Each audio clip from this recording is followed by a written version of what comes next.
Buckingham Palace announced last night that the King has been diagnosed with cancer.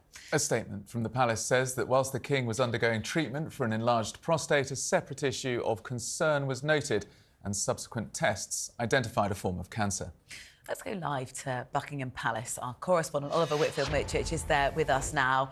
Ollie, obviously everyone's sort of just absorbing the news still, really. What's the latest?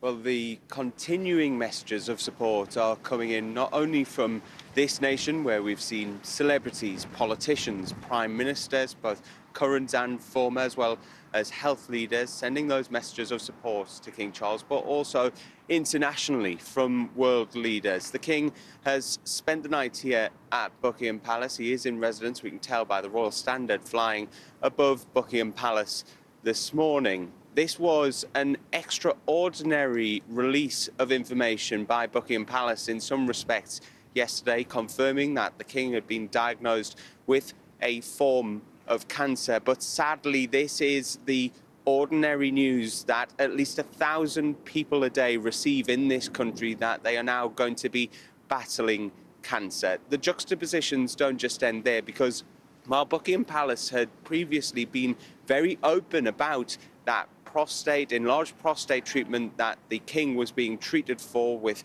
an extraordinary amount of information that was released to the public, this time round the palace is being a little bit more circumspect by not revealing exactly which type of cancer the King will be treated for. It's understood that the King first informed his two sons, that's the Prince of Wales, Prince William, and then Prince Harry, the Duke of Sussex, and Prince Harry is expected to travel to the UK in the next couple of days. The King also informing his siblings along with the Prime Minister.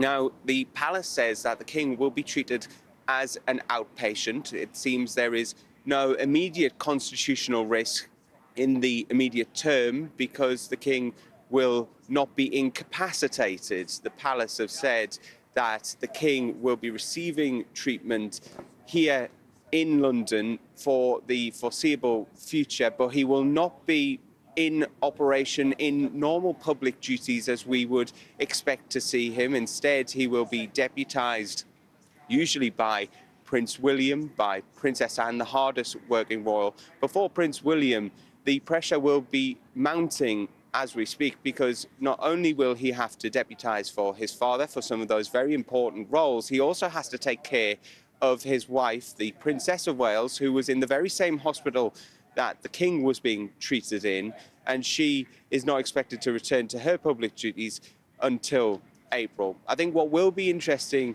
will be to see today exactly how the public react. Will there be more people who turn up here at Buckingham Palace with their messages of support for the King?